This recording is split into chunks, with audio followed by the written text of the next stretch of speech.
O que você comeu no café da manhã esta manhã?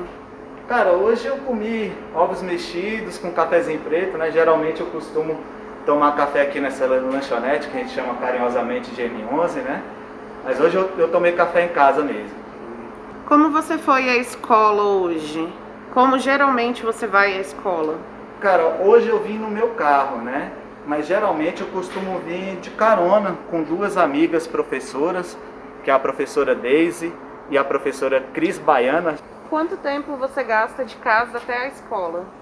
Então, a distância da minha casa, que eu moro no Guará, e aqui a unidade de internação fica em Santa Maria, são 27 quilômetros, né? Dá mais ou menos, como a gente pega contrafluxo, umas meia hora para chegar até aqui. Qual a sua mentalidade quando entra na escola todos os dias? Então, o ambiente que eu dou aula é uma unidade de internação, como vocês estão vendo, atendo jovens que estão cumprindo medida socioeducativa de privação de liberdade. Então é um local de muito sofrimento, é um local que tem muita tentativa de suicídio, é um local que tem muita automutilação. Então, o sentimento que eu tenho quando eu entro é sempre o sentimento da alteridade, de tentar me colocar no lugar desses adolescentes que estão privados de sua liberdade. O quão sofrido deve ser o dia a dia deles. E é um desafio mesmo que eu coloco para mim, de diariamente, quando eu entro na unidade, eu tentar proporcionar um momento mais descontraído, mais alegre, mais acolhedor para esses adolescentes, para que a passagem deles por esse local seja um pouco mais suave. Então é essa mentalidade que eu entro na escola, no meu dia a dia. Nomeie algo que você ame acerca da área, setor, onde sua escola está. Então, na verdade, a unidade de internação, ela fica numa zona rural aqui de Santa Maria. Então vocês podem ver que não tem nada nas mediações, né? A não ser mato, praticamente. Então não tem nenhum aparelho público, não tem nada. Então o que eu posso citar como o ponto forte dessa comunidade escolar é a própria comunidade escolar. São os meninos e as meninas que aí estão cumprindo medida, que a sociedade muitas vezes enxergam eles como violentos, como violentas, mas na verdade são jovens que sofreram várias formas de violência desde os primeiros anos de vida. Quem é sua estrela de cinema favorita? Cara, estrela de cinema favorita. Eu não vou citar um, eu vou citar dois. Na verdade, um casal que eu admiro muito, que é o Lázaro Ramos e a Thaís Araújo, que são dois atores negros e, para além de excelentes atores, eles são excelentes pessoas. Qual seu cantor ou banda favorita? Cantor ou banda favorita? Mais uma vez, eu vou utilizar a paridade de gênero aí, tá? Eu vou citar um rapper que eu tenho muito orgulho de falar isso, porque as pessoas que eu mais admiro hoje se tornaram minhas amigas pessoais, né? Então esse rapper, ele é considerado o poeta do rap nacional, que é o Gog, que assim, as músicas deles, as letras dele, foram uma faculdade para mim, muito mais até mesmo do que a minha faculdade de História. Quem é seu herói? Herói. Cara, é difícil eu citar um único herói. Eu acho que eu tenho que falar no plural, dos meus heróis e minhas heroínas. Acho que a minha heroína maior é minha mãe, né? Minha mãe, mãe solo, né? Ela criou eu e meu irmão mais velho, eu tenho 41 anos, meu irmão mais velho tem 43. Criou praticamente sozinha, ela se separou do meu pai, eu tinha 2 anos de idade. Ela também professora de História, hoje aposentada, como eu. E criou a gente com muita dificuldade, mas com muita dignidade também, sabe? Qual lugar você gostaria de visitar?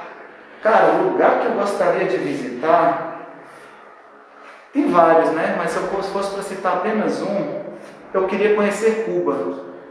Porque, apesar das pessoas falarem muito mal de Cuba, etc., eu penso que nós brasileiros precisamos aprender muito com eles. A questão de ter um modo de vida mais simples, de ter outras prioridades, porque aqui a gente prioriza muito a questão material e a gente negligencia, por exemplo, a saúde e a educação, não são valorizadas como deveria ser. Qual era a sua matéria favorita na escola? Cara, acho que meu próprio componente curricular já denuncia, né? História. Eu sempre tive muitos bons professores de história. A minha mãe era professora de história também, então segui os passos da minha mãe. Qual era a sua matéria menos favorita na escola? Matemática. Eu sempre tive muita dificuldade com números, né? Até hoje eu tenho essa dificuldade. Na verdade, vai para além de dificuldade. Eu acho que eu tenho um bloqueio mesmo, para falar a verdade. Eu tenho um bloqueio em relação a todas as ciências que envolvem números. Que tipo de estudante você era na escola? Cara, por incrível que pareça, as pessoas me veem falando em público com uma certa desenvoltura, com uma certa facilidade, e pensam que eu sempre fui desenrolado assim para falar em público, né? Mas não, eu era um estudante extremamente tímido mesmo. Qual era a sua comida favorita na cantina da escola? Cara, minha comida favorita é muito simples, na verdade, e ela me remete ao meu lar. Arroz com sardinha. Por que arroz com sardinha? Minha mãe costumava também fazer arroz com sardinha para mim e para o meu irmão. Ela tinha pouco tempo para cozinhar, porque ela, como eu disse, professora de história, mãe solo, e ela tinha regência de manhã e de tarde, então o horário de almoço ali ela fazia uma coisa no improviso. A que horas você geralmente sai da escola? Então, aqui minha regência também são nos 2 turnos, manhã e tarde. Aqui a aula no turno da matutina ela começa às 8 horas, né? Ao contrário das escolas regulares, aqui começa um pouquinho mais tarde, porque os meninos têm todo um protocolo para seguir, né? Os agentes precisam revistá-los antes de tirar eles do módulo e deslocar até a escola, então esse procedimento demora um determinado tempo. Então, como a aula começa às 8 horas, eu costumo chegar aqui umas 7h30, 7h45 para eu me organizar para poder entrar em sala de aula. E eu fico aqui o dia inteiro, né? Eu saio daqui às 18 horas, né? Que é quando termina o horário do vespertino. E aí, mais ou menos umas 18 horas termina a aula, umas 18h15, né? Eu organizo meu material e me desloco para o meu lar novamente. Você geralmente continua trabalhando quando chega em casa? Cara, e muito. Inclusive minha esposa vive puxando minha orelha por conta disso. Porque além da minha regência, da minha disciplina que é a história, a gente movimenta o projeto RAP, né, que a gente utiliza várias linguagens artísticas como ferramenta pedagógica. Então a gente está sempre planejando um sarau, ou um cine-debate, uma roda de conversa. Então a gente está sempre em contato ali pelos aplicativos, procurando fechar com um artista, com um parceiro, com um palestrante, né, ou procurando fazer a arte de divulgação de um evento. Então, assim, na verdade não para, né? E eu preciso até me disciplinar em relação a isso, porque às vezes eu tomo uns puxão de orelha lá em casa porque eu misturo ali até os meus momentos de descanso, meus momentos de lazer com o trabalho. E o que você faz para relaxar? Cara, música, né? Sempre tive... A música sempre me marcou, assim. Eu com 12 anos de idade eu já era DJ, então a música foi uma coisa muito presente na minha vida. Eu sempre gostei muito de música. E literatura marginal, né? Ou literatura periférica, literatura divergente. Mas enfim, a literatura feita na periferia e para a periferia.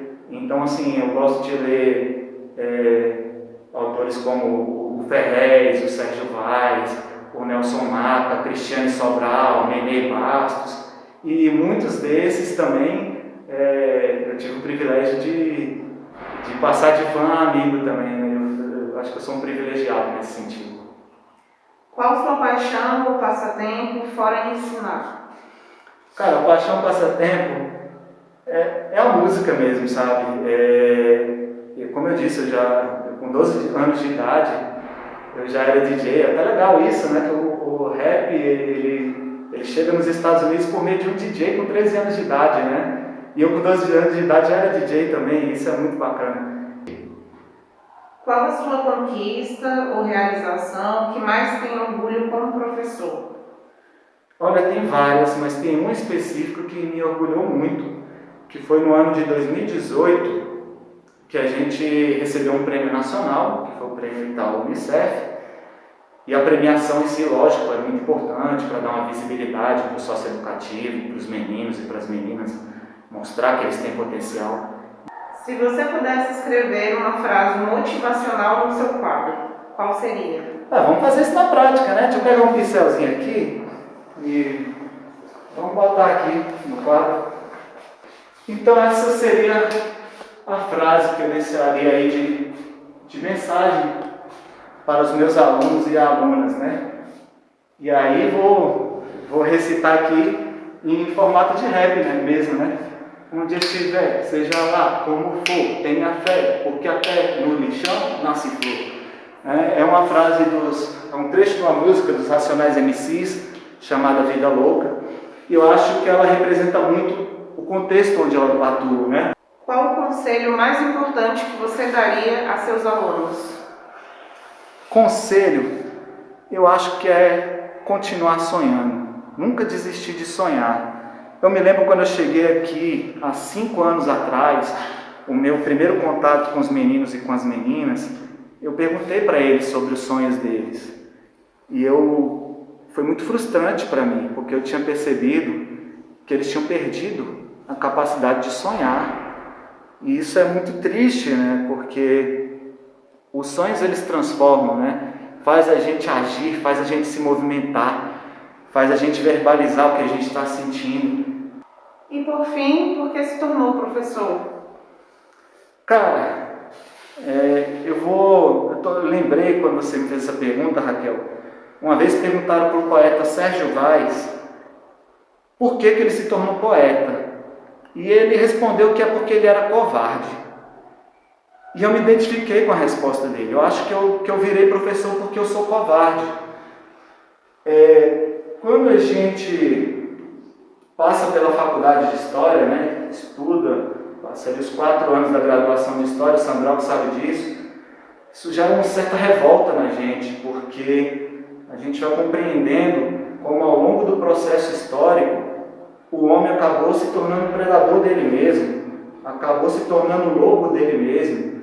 Então o homem matando o homem encarcerando o homem, nós contra nós, certo? A gente construindo muito mais muros do que pontes, a gente segregando mais do que agregando, concentração de renda, poucos com muito e muitos com pouco. Então isso gera uma revolta na gente. E ali quando eu me formei, ali no calor da adolescência, a vontade era de pegar em arma e fazer a revolução. Só que aí eu vou até utilizar um trecho de uma música do Sandrox aí, né, do 1004, que, assim, apesar dessa minha mente incendiária, eu tenho um coração pacífico. Então acho que a minha forma de fazer revolução foi utilizando o pincel ao invés do fuzil, né? Foi utilizando uma sala de aula ao invés dos campos de batalha, foi de repente combatendo, não no combate bélico, mas combatendo nas ideias, combatendo no conhecimento, na disputa de narrativa. Então, acho que é isso. Acho que é porque eu sou um pouco covarde para pegar em arma, sabe? Então eu fiz a revolução de outra forma.